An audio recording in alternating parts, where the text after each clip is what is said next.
प्रश्न यह है कि आपकी जो चिंता है वही हमारी चिंता है,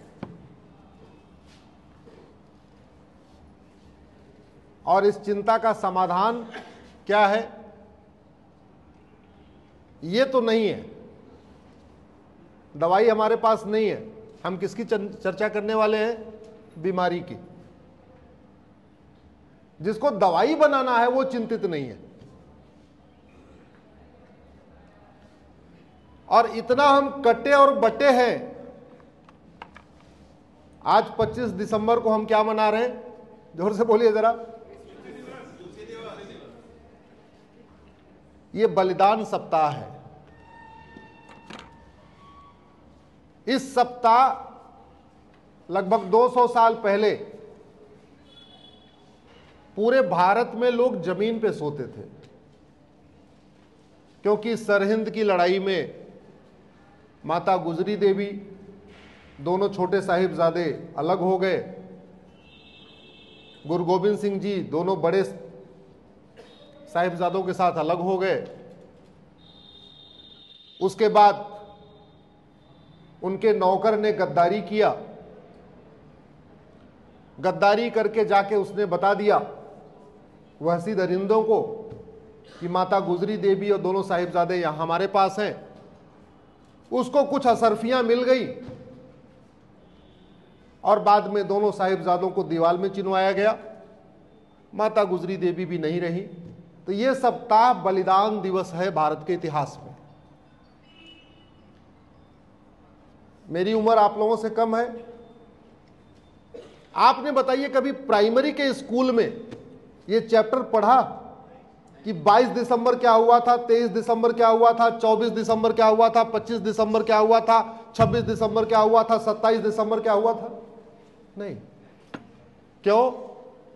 क्योंकि अगर हम उसको पढ़ लेते तो हमारे अंदर राष्ट्रभक्ति की भावना आ जाती। राष्ट्रभक्ति की भावना आ जाती तो हम गुलामी की मानसिकता से दूर हो जाते। तो हम गुलाम बने रहे, गुलामी की मानसिकता हमारी बनी रहे, इसलिए हमको सिलेबस में पढ़ाया नहीं गया। तो जैसे उस समय चंद असरफियों के लिए गंगू ने गुरुदेव के परिवार से गद्दारी किया था, वैसे आज भी आज के गंगू चंद असरफियों के लिए भारत के साथ गद्दारी कर रहे हैं। दुर्भाग्यवश उन गंगुओं को आज की डेट में जनप्रतिनिधि कहा जाता है। और एक बात याद रखिएगा, पहले एक गंगू था और आज हर जिले में गंगू है। पहले एक बाबर था, आज हर जिले में बाबर है। पहले एक औरंगजेब था, आज हर जिले में औरंगजेब है। पहले एक खिलजी था, आज हर जिले में खिलजी है। और पहले एक जयचंद था, आज हर जिले में जयचंद है। तो खतरा बढ़ा या खतरा घटा? खतरा बढ़ रहा है या घट रहा है? क्योंकि बाबर की संख्या बढ़ रही है, औरंगजेब की संख्या बढ़ रही है, खिलजी की संख्या बढ़ रही है, तुगलक की संख्या बढ़ रही है, और जयचंद की भी संख्या बढ़ रही है, और गंगू की भी संख्या बढ़ रही है। तो खतरा बढ़ा या घटा? बढ़ा। अब सवाल दूसरा ये भी है, ये सारे जयचंद भारत में क्यों पैदा होते?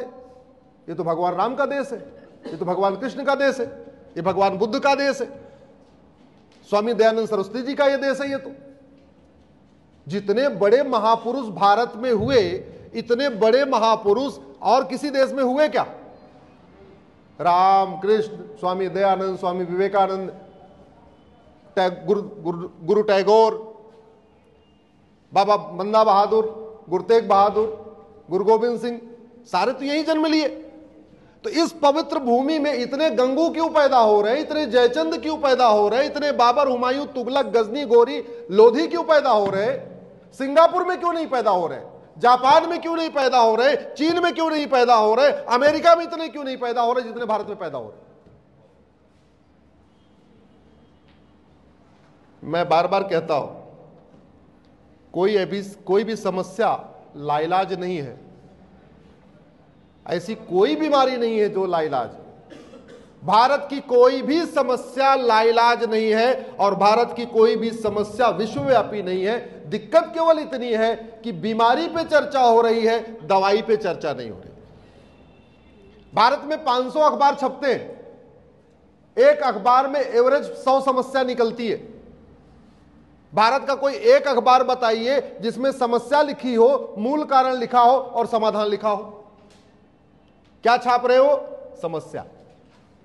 200 न्यूज चैनल हैं जो 24x7 न्यूज दिखाते। कोई एक न्यूज चैनल बताइए जहां समस्या, मूल कारण और समाधान बता रहा हो। न्यूज चैनल क्या दिखा रहे? समस्या। 1000 से ज्यादा यूट्यूबर है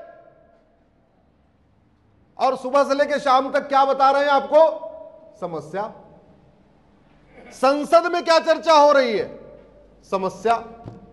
कभी आपने संसद में, आप लोगों की उम्र तो हमसे ज्यादा है, कोई एक सत्र बताइए जहां किसी एक समस्या के मूल कारण, अस्थायी समाधान पे चर्चा हुई हो? सुना आपने? नहीं। विधानसभा में समस्या, लोकसभा में समस्या, तो विधायिका में समस्या, न्यायपालिका में समस्या, कार्यपालिका में समस्या, खबरपालिका में समस्या और जनपालिका में भी हमारे नेता, अभिनेता, लेखक, बुद्धिजीवी, पत्रकार, कलमकार क्या बता रहे? समस्या। कश्मीर फाइल में आपको क्या बताया? समस्या बताया, समाधान बताया? जोर से बताइए जरा। केरल फाइल में आपको क्या बताया? समस्या या समाधान? तो आप समस्या देखते रहिए, समस्या देख देख के आनंद लेते रहिए। आप समस्या देख देख के खुश हैं, समस्या सुन सुन के ताली बजा रहे, तो फिर समाधान की जरूरत ही क्या है? सुनते रहिए समस्या।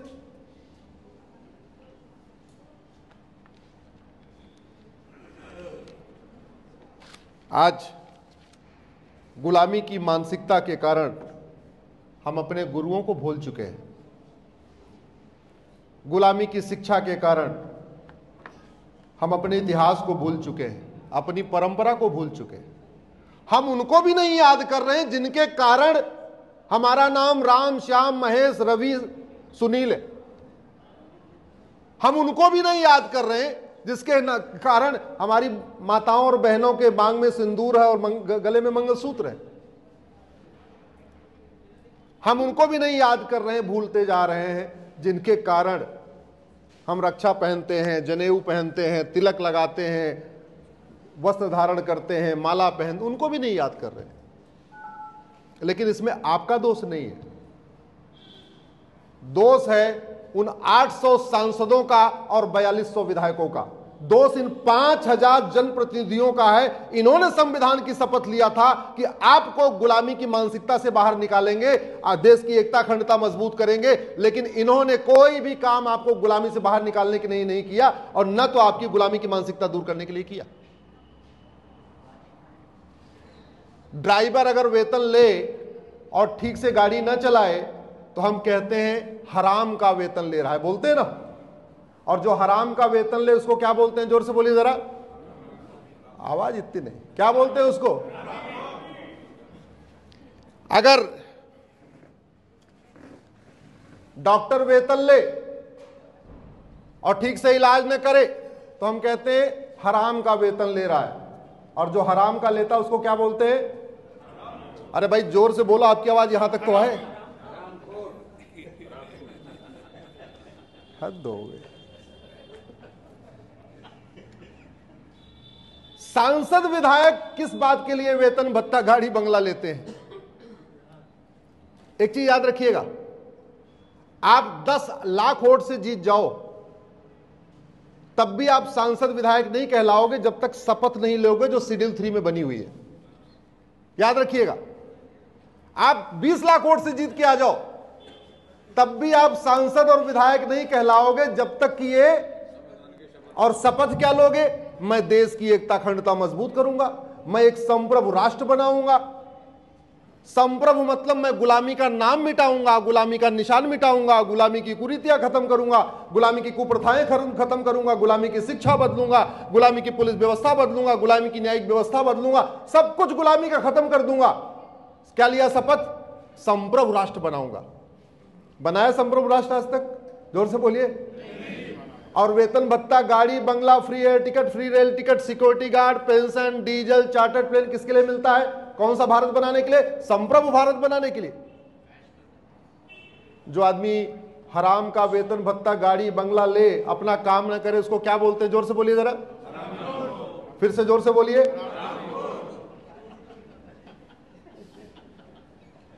बोलना पड़ेगा। आप नहीं बोलेंगे तो कौन बोलेगा? वो 81 करोड़ लोग बोलेंगे जो जिनको 5-5 किलो राशन मिलता है। उनको तो 5 किलो राशन देकर उनको बुद्धू बना दिया।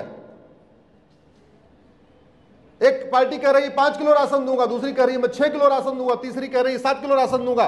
तो उन 81-82 करोड़ लोगों का तो उन्होंने केवल राशन के दम पे उनका मानसिक खतना कर दिया। तो बोलना तो आपको ही पड़ेगा। आप बुद्धिजीवी हैं, आपको बोलना पड़ेगा। और मेरे सामने नहीं, आपको जाके जिन लोगों ने संविधान की शपथ लिया उनके सामने जाके बोलना पड़ेगा।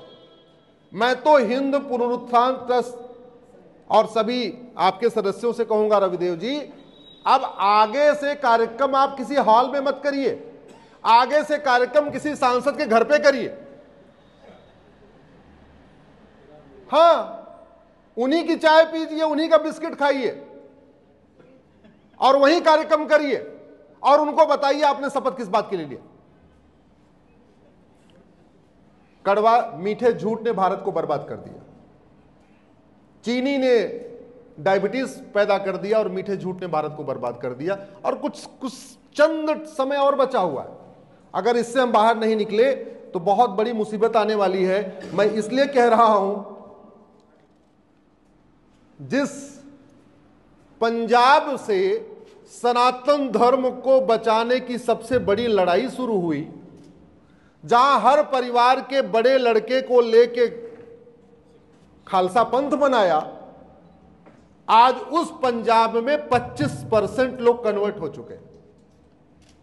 और क्यों कन्वर्ट हो गए हैं? चंद असरफियों के लिए। वो गंगू आज गंगू, पहले एक गंगू आज हजारों गंगू, उस पंजाब में कन्वर्ट हो रहे हैं जहां गुरु तेग बहादुर जी जहां से सिख सनातन धर्म को बचाने की लड़ाई लड़ रहे थे। और धर्मांतरण पे लोकसभा में चर्चा हुई क्या? जोर से बोलिए जरा। राज्यसभा में हुई, विधानसभा में हुई, किसी चैनल पे चर्चा हुई, किसी अखबार में लेख निकला कि धर्मांतरण कैसे रुकेगा? मैं आपको कह रहा हूं, मैं गारंटी के साथ कहता हूं, 1 महीने के अंदर भारत का 100% धर्मांतरण रुक जाएगा। मात्र 1 महीने के अंदर रुक जाएगा। धर्मांतरण राष्ट्र की सुरक्षा के लिए खतरा है कि नहीं? जोर से बोलिए। और जो राष्ट्र की सुरक्षा के लिए खतरा है, उससे निपटने के लिए कानून है, उसका नाम है नेशनल सिक्योरिटी एक्ट, एनएसए उसको बोलते हैं। लेकिन सरकारें लगवा नहीं रही हैं और पुलिस वाले लगा नहीं रहे। धर्मांतरण हमारी देश की एकता अखंडता के लिए खतरा है कि नहीं? और जो देश की एकता अखंडता के लिए खतरा है, उससे निपटने के लिए दूसरा कानून है, उसका नाम है यूएपीए। लेकिन सरकारें लगवा नहीं रही हैं और पुलिस लगा नहीं रही है। मुगल क्या करने आए थे? धर्मांतरण कराने। अंग्रेज क्या करने आए थे? धर्मांतरण कराने। सत्ता के लिए नहीं आए थे, सत्ता उनके लिए एक साधन था। वो सत्ताजीवी नहीं थे।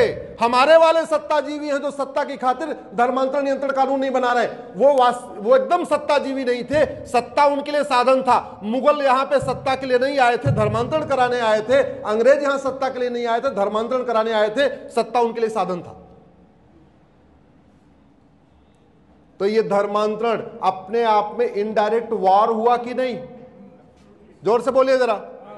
और धर्मांतरण इनडायरेक्ट वॉर है, तो इनडायरेक्ट वॉर से निपटने के लिए भारतीय न्याय संहिता बीएनएस में धारा है वेजिंग वॉर की, जिसमें आजीवन कारावास फांसी होता है। लेकिन धर्मांतरण कराने वाले मिशनरियों, जिहादियों और उनके मददगारों के खिलाफ वेजिंग वॉर की धारा नहीं लग रही है।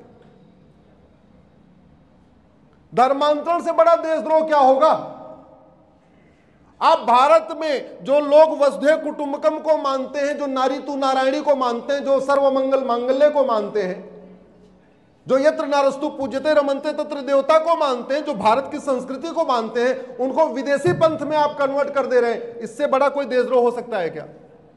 जोर से बोलिए जरा। मैं एक आम भाषा में कह रहा हूं, इसलिए लीगल भाषा में नहीं, जिससे आप आराम से इसका जवाब दे सके। इससे बड़ा कोई देशद्रोह है क्या? तो देशद्रोह से निपटने के लिए धारा है, लेकिन लगाई नहीं जा रही है। और धर्मांतरण एक व्यक्ति नहीं करता, पूरे एक ऑर्गेनाइज तरीके से कोई एक जगह देता है, कोई लिटरेचर देता है, कोई पैसा देता है, कोई कुछ करता है, कोई कुछ करता है, कोई कहीं बैठा हुआ कमांड देता है, कोई कहीं बैठा हुआ उसको एग्जीक्यूट करता है।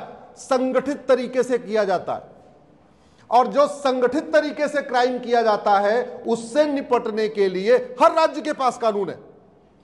महाराष्ट्र के पास मकोका है, गुजरात के पास गुजकोका है, यूपी के पास गैंगस्टर एक्ट है, एमपी के पास गुंडा एक्ट है, हर राज्य के पास है।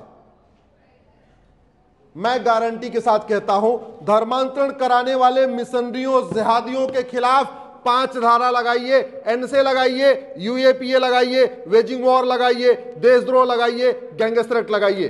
धर्मांतरण कराने वाले मिशनरियों, जिहादियों और उनके मददगारों की 100% संपत्ति जब्त करिए, उनकी नागरिकता खत्म करिए और उनको आजीवन कारावास फांसी दीजिए। आज अभी 1 महीने के अंदर, 30 दिन के अंदर सारे मिशनरी, सारे जिहादी और उनके मददगार भारत छोड़ के भाग जाएंगे भारत छोड़ के। धर्मांतरण कोई लाइलाज समस्या नहीं है, लाइलाज समस्या नहीं है। इसलिए कहता हूं, अब हमारे देश में सार्वजनिक कार्यक्रम किसी हॉल में मत करिए, जो सार्वजनिक कार्यक्रम करना है किसी सांसद के घर पे करिए, और आप वहां करिए। मैं भी आके यही बात बोलूंगा, वहीं पे बोलूंगा। जो बातें मैं आज यहां बोल रहा हूं, ये बात मैं सांसदों और मंत्रियों के घर पे आके बोलूंगा। आप करिए कार्यक्रम वहां।